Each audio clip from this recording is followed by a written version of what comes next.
வணக்கம் நேர்களே, நான் உங்கள் அன்பிற்கினிய ஜெனிரோ ஃபிலிம் வாய்ஸ் ஸ்டுடியோ உங்களை சந்திப்பதில் மிகப்பெரிய மகிழ்ச்சி. இந்த நிகழ்ச்சியில் இன்னைக்கு தியேட்டரில் இருக்கிற ப்ளூ ஸ்டார் படத்தை பற்றி தான் பார்க்க போகிறோம். நம்மளோட நிகழ்ச்சி உங்களுக்கு பிடிச்சிருந்தா நம்ம சேனலை சப்ஸ்கிரைப் பண்ணுங்க, லைக் பண்ணுங்க, ஷேர் பண்ணுங்க, கமெண்ட் பண்ணுங்க, உங்கள் தெரிஞ்ச நண்பருக்கு ஷேர் பண்ணி விடுங்க. சரி, இந்த ப்ளூ ஸ்டார் படத்தோட கதை என்னங்கிறத இப்போ பார்த்துருவோம். அதாவது ப்ளூ ஸ்டார் படத்தோட கதை என்னன்னு பார்த்தோம்னா அதாவது கதையின் நாயகன் அசோக் செல்வன், அவருடைய தம்பி பிருத்திவிராஜ் அவங்க பார்த்தீங்கன்னா ப்ளூ ஸ்டார்னு ஒரு குரூப் வச்சு கிரிக்கெட் விளையாடுவாங்க. இந்த பக்கம் பார்த்தீங்கன்னா நம்ம சாந்துன்னு அவர் அல்பா பாய்ஸ்னு ஒரு ஒரு கிரிக்கெட் கிளப் வச்சிருப்பாங்க.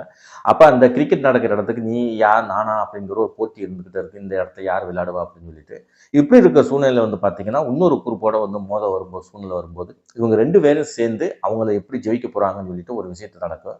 அப்போ அவங்கள ஜெயிச்சாங்களா இல்லையா, இவங்க ரெண்டு பேரும் திருப்பி முறை ஒன்று சேர்ந்தாங்களா இல்லையா, இவங்களுக்கு நடக்கிற பிரச்சனைகள்லாம் என்னாச்சு அப்படிங்கிற ஒரு விஷயத்த ஒரு இதை சோசியல் சட்டையராகவும் எடுத்துக்கலாம். பட் ஆனால் கிரிக்கெட் வைஸான ஒரு விஷயமும் ஒரு ஆக்ஷன் ட்ராமாவும் ப்ளஸ் ஒரு ஸ்போர்ட்ஸ் ட்ராமாவும் நீங்கள் இந்த படத்தை எடுத்துக்கலாம். அப்படிப்பட்ட ஒரு காட்சியமைப்போலையும் கதையமைப்புகளும் தான் இந்த படத்தை எடிட் பண்ணியிருக்காரு படத்தோட இயக்குனர் ஜெயக்குமார் அவர்கள் சொல்லலாம்.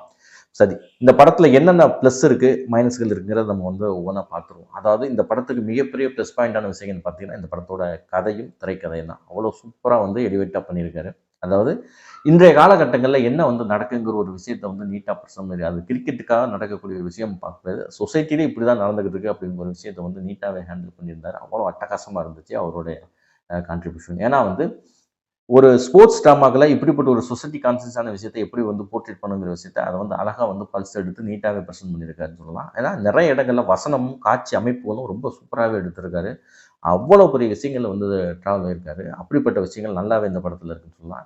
எக்கச்சக்கமான பாசிட்டிவான விஷயங்கள் சொல்லணும். குறிப்பாக அம்பேத்கர் அவர்களுடைய நிறைய சீன்கள் சீக்வன்ஸ் அதை மீன் அவருடைய உருவச்சிலைகள் அதை மாதிரி அவருடைய ஃபோட்டோஸ் இதெல்லாம் நிறைய சீக்வன்ஸ் காமிச்சிருப்பாங்க. அதெல்லாம் ரொம்ப சூப்பராக இருந்துச்சு.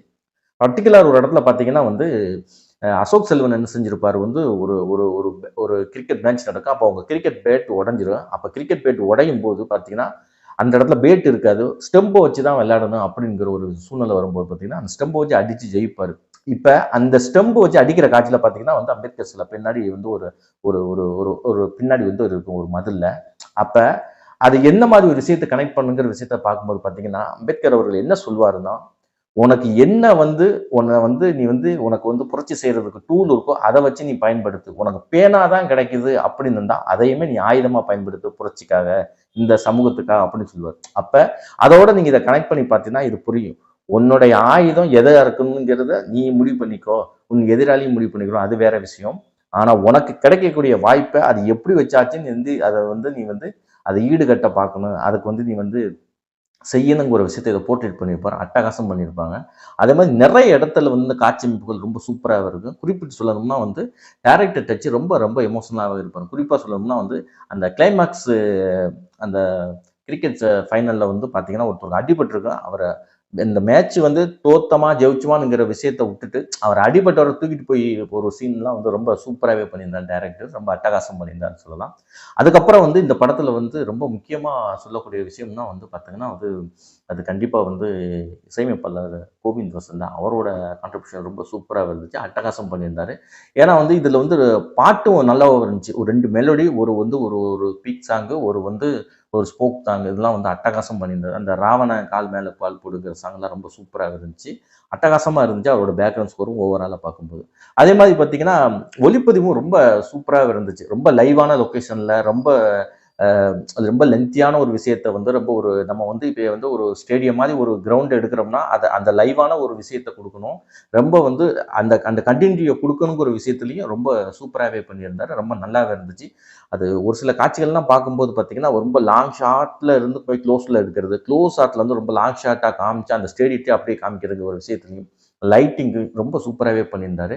அதே மாதிரி பார்த்தீங்கன்னா எடிட்டிங் கட்ஸும் ரொம்ப இந்த படத்துக்கு எடிட்டிங் ரொம்ப சூப்பராகவே ஒர்க் அவுட் ஆயிருந்துச்சு. நல்லாவே பண்ணியிருந்தார். அது அந்த ஃபஸ்ட்டு ஒரு 10-15 நிமிஷத்தில் அந்த கட் பண்ணி ஒவ்வொரு கிளிப்பிங்ஸாக காமிக்கிற சீனாக இருக்கட்டும், அதுக்கப்புறம் அந்த ஸ்போர்ட்ஸை எப்படி கட் பண்ணி உள்ளக்கு வைக்கிற சீனாக இருக்கட்டும், இதெல்லாம் ரொம்ப சூப்பராகவே பண்ணியிருந்தாங்க.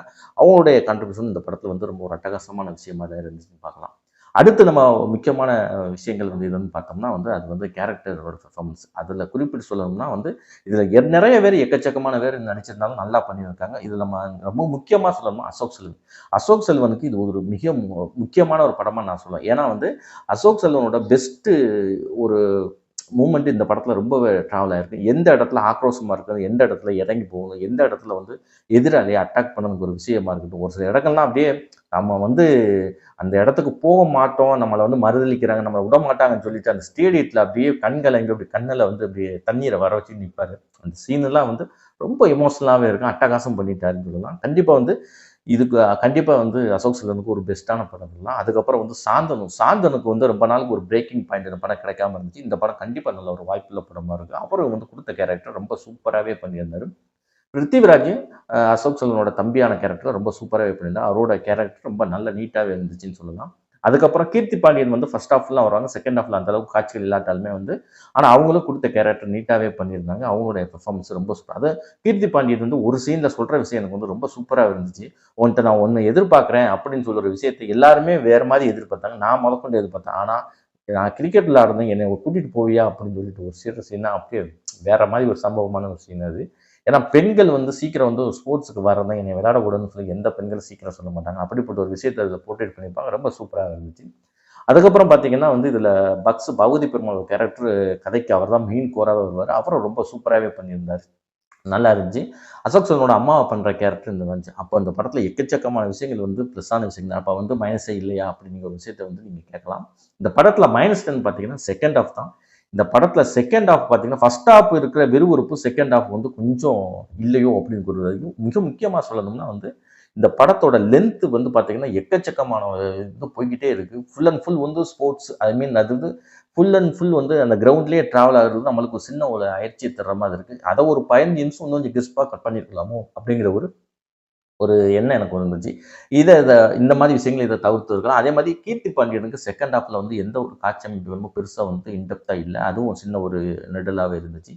இப்படி ஒரு சில சின்ன சின்ன பிரச்சனைகள்லாம் இருக்க தவிர இதை தவிர்த்துட்டு நீங்கள் பார்க்கணும்னா இந்த படம் வந்து ஒரு சூப்பரான ஒரு நல்ல மூவி தான். கண்டிப்பாக நீங்கள் தியேட்டர் வாட்ச் பண்ணுற ஒரு அட்டகாச மூவி. இதில் அடல்ட் கண்டென்ட்னா எதுவும் பெருசாக எதுவுமே இல்லை. கண்டிப்பாக நீங்கள் டீசெண்டாக பார்க்கக்கூடிய ஒரு சூப்பரான மூவி தான். நீங்கள் பார்க்கணும்னா கண்டிப்பாக போய் தியேட்டரில் பாருங்கள். இது நல்ல ஒரு சூப்பரான ஒரு முக்கியமான ஒரு விஷயத்தை வந்து இதில் சொல்லியிருக்கு அப்படிங்கிற ஒரு விஷயத்த நம்ம வந்து இதில் சொல்கிறோம். ஏன்னா வந்து இந்த படம் வந்து ஆக்ஷன் ட்ராமா ஒரு சோசியல் எலிமெண்ட்டில் உள்ள சொல்லக்கூடிய ஒரு படத்தை வந்து சூப்பராகவே பண்ணியிருக்காங்க. மீண்டும் ஒரு நிகழ்ச்சியில் சந்திப்போம் நேரில்.